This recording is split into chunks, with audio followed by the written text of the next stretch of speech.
All right, moving on, let's talk about crude oil. We did get over $50 a barrel today after a very big move yesterday when we heard that OPEC had actually struck a deal. And not only was it a deal, but it was a deal that was better than most people were expecting. So let's dig into it a little bit more with Dennis Gartman, the commodities king and one of our favorite oil guys.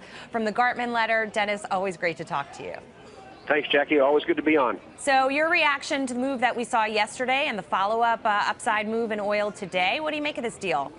Well, I think that I've said for a long period of time it's going to be very difficult to get WTI much above $52 a barrel because with a $4 contango for the 1 year, that gives you $55 to $56 out 1 year forward. That's a very good price for frackers here in the United States. They will be coming on. Are they going to drive the price down now? I don't think they're going to let it go much higher than this. I think there'll be plenty of people overhead as suppliers, as hedgers, as supply coming out from several large numbers of tankers that are offshore in Rotterdam and offshore from Scotland. There's plenty of supply overhead. This was a much better, much more formidable agreement than I had thought we would get. Normally, the agreements that you get out of OPEC are sponge-like, are tenuous at best, and cheated upon very quickly. Yeah. It will probably take a month or two before we actually see any cheating occurring. If you can bet on one thing in this world, bet on your mother's love and also bet on the fact that OPEC cheats. But it'll be a month or two before we know that actually is happening. In a previous segment, the gentleman raised the point of this strong dollar. What are your thoughts about how that will impact crude in 2017? Well, in all instances, a strong dollar is usually detrimental to commodity prices on balance. A weak dollar gives you stronger commodity prices. Strong dollar gives you weak commodity prices. The strong dollar is going to continue. It's not going to stop, and that's going to be overhead resistance to almost any commodity. Clearly, that adds to the price of crude oil. It is bearish in the long run. But again, right now, there's so many people, I shouldn't say everybody, but there are so many people who are caught short in the side of both WTI and Brent. That's what you're seeing right now. That will end sometime in the next several weeks. But the strong dollar is clearly not a bullish supportive factor for the crude oil market. It's clearly bearish in the long term. No question about that. Dennis, the Saudis aren't stupid. They're going to bear the brunt of this cut. And at the same time, we're going to see shale output probably increase, like you just mentioned. Why'd they do it? Well, I think they wanted to make nice with the other people. There has been such a great deal of dissension within OPEC. Obviously, the Saudis and the Iranians facing off one another, including their religious circumstances, but facing one another off regarding market share. I think the Saudis simply wanted to say, you know what, we're not really the bad guys that everybody on the other side of OPEC has made us out to be.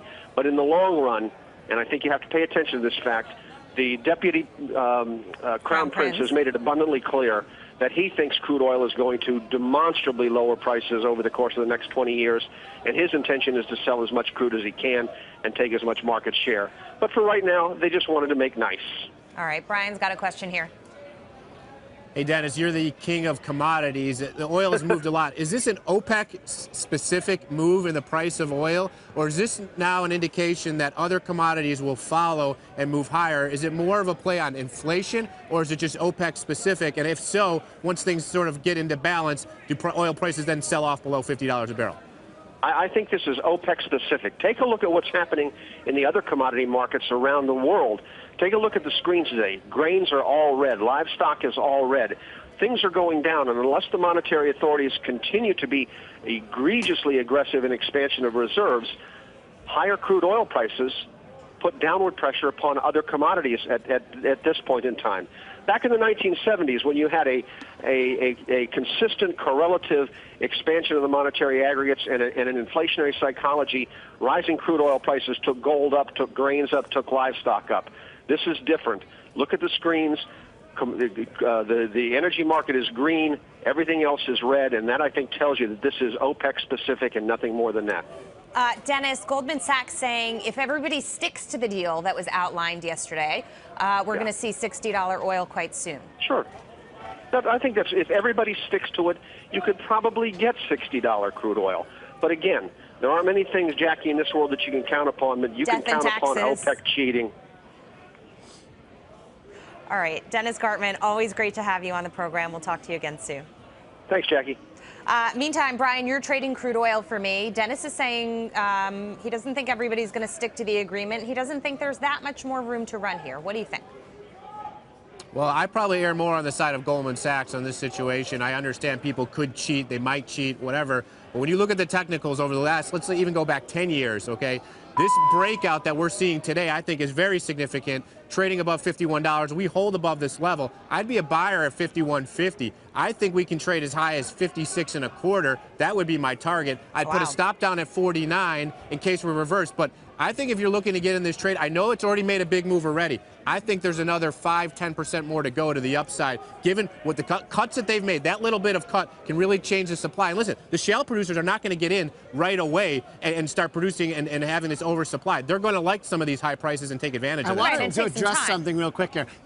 There's been no cut. They can agree to a million barrel. They can agree to a billion barrel cut. Until we actually have proof that people are cutting production, I am going to choose to believe that this is mostly just a pretend agreement to squeeze out a lot of shorts. Dennis mentioned the excessive amount of shorts in the market, and they got a lot of bang for the buck here. I think 52 to 52.5. It's been a ceiling twice before. I think it's going to have to prove to me above that right now. I'd be a seller before a buyer. And granted, I've been wrong on this. I didn't think the market was going to fall as hard for this as it did, but I think there's going to be an aha moment at some time soon. And you bring up a great point, Brian. So many people pointed out to me yesterday, look, this is the shorts getting out of this trade. They just were on the wrong side of it. It's not necessarily new buyers going in. I mean, we'll look at commitment to traders this week, but no question, OPEC took a look at some of the technicals and they got these shorts squeezed out. So that's where I think you got a little bit more room to run on the upside. Plus, listen, let's do the math.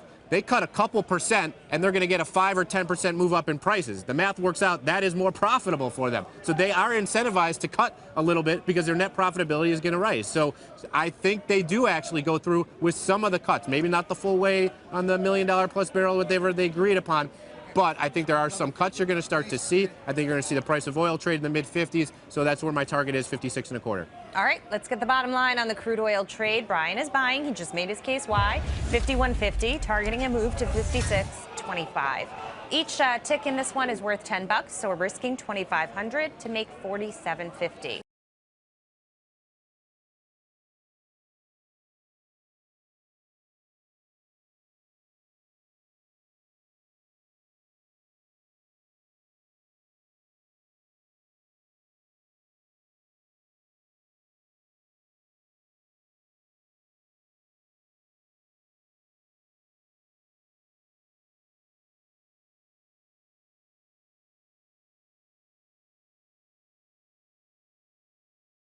Hey there, thanks for checking out CNBC on YouTube. Be sure to subscribe to stay up to date on all of the day's biggest stories. You can also click on any of the videos around me to watch the latest from CNBC.